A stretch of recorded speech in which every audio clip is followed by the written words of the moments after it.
Hey everyone, and welcome back to Chat Like a Native. We're all about helping you sound more and more like a, well, native English speaker. That's right. And today we're tackling something that you might not think is that important, but is actually super useful. We're going to be talking about the weather. Yeah, the weather. It might seem basic, Yeah. but it's like the key to unlocking those casual conversations. Especially in English-speaking cultures, right? Absolutely. Like, think about it. You're standing in line at the coffee shop, waiting for the bus, or even just, bumping into a colleague in the hallway. You need something to break the ice. Exactly. And that's where the weather comes in.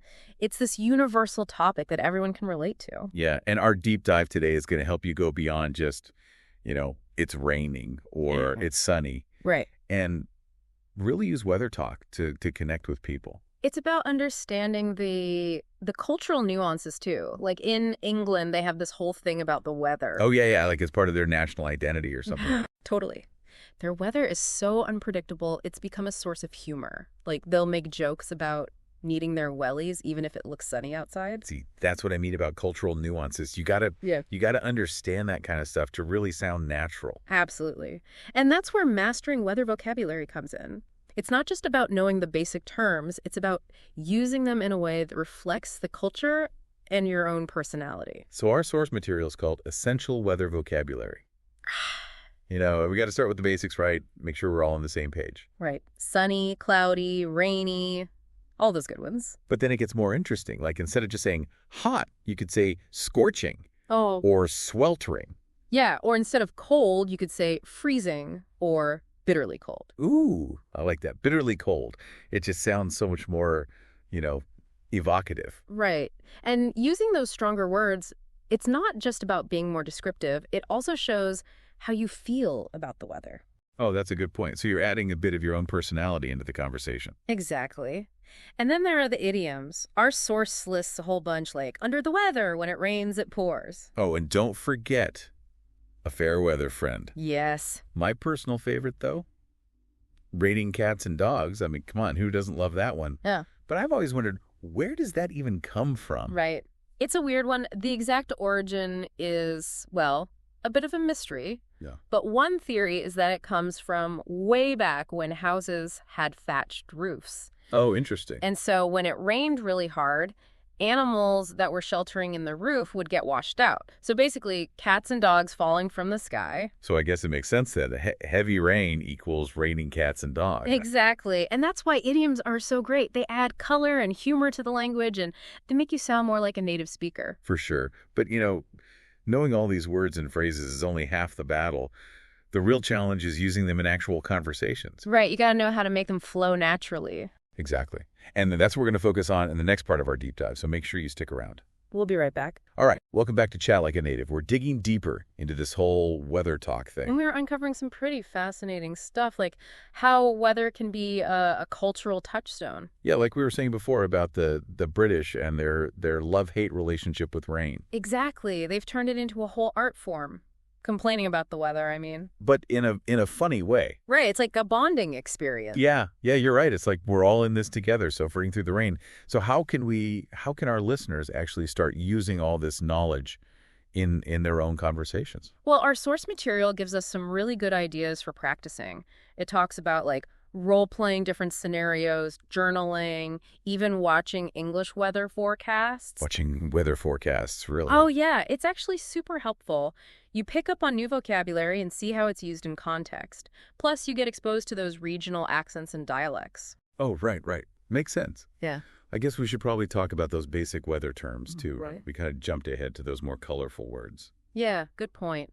It's easy to overlook those foundational terms like sunny, cloudy, rainy, windy, but those are the building blocks of any weather conversation. And then you can add more detail, right? Like mild, humid, breezy, overcast. Exactly. And let's not forget about precipitation.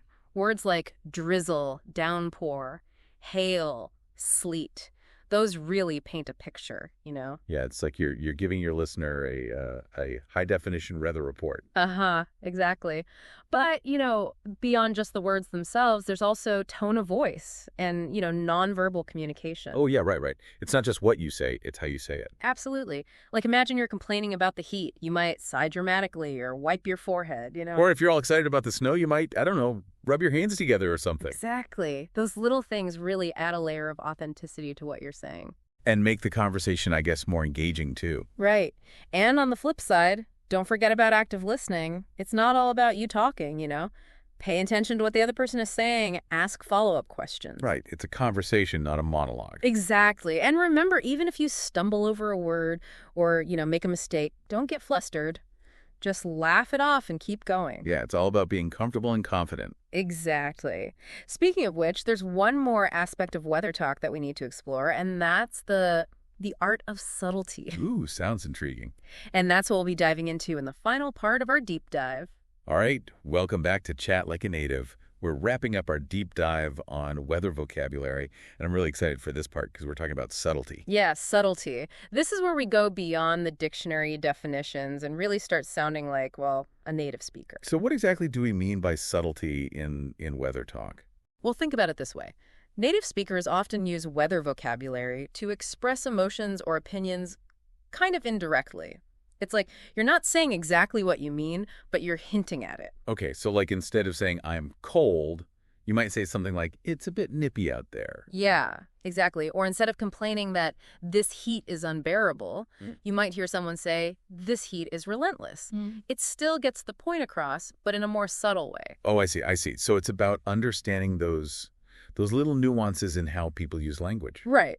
And those nuances, they can be used for all sorts of things, like creating humor, building rapport, even expressing like subtle criticism. It adds this whole other layer to your conversations. Wow, I never really thought about it that way. So how can our listeners start to pick up on these subtle cues? Immersion. Surround yourself with authentic English content as much as you can. Watch movies, TV shows, listen to podcasts, audiobooks. And really pay attention to how people are using language. Right. Exactly. Pay attention to the tone of voice, the word choice, all those little things. It's like training your ear to hear those subtle differences. Exactly. And remember, it's a process. It takes time and practice to develop this skill, but the rewards are definitely worth it. Speaking of rewards, what are some of the benefits of mastering this subtle side of weather vocabulary?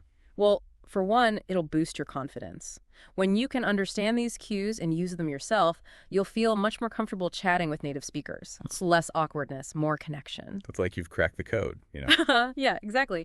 And it's not just about social situations either. Being able to engage in that nuanced small talk, it can really benefit you professionally too. Oh, interesting. How so? Well, it makes you more approachable, helps you build rapport, and those are valuable skills in any workplace. So whether you're looking to, I don't know, boost your social life, advance your career, or just have more interesting conversations, mastering this subtle side of weather talk can really make a difference. Absolutely. And the best part is, it's a skill you can keep developing. The more you practice, the more natural it becomes. So for our listeners who are ready to take on the challenge, what's one practical tip they can try, I don't know, today? Pay attention to the weather today. Really experience it, Feel the sun on your skin, the wind in your hair. And then try to describe it to someone in English, using as much descriptive language as you can. Don't be afraid to get creative with it. Try out those idioms, those subtle expressions we talked about. And most importantly, have fun with it. Well, that's all for this episode of Chat Like a Native. I hope you learned something new and had some fun along the way. And remember, keep practicing, keep listening, and keep those conversations flowing. We'll see you next time.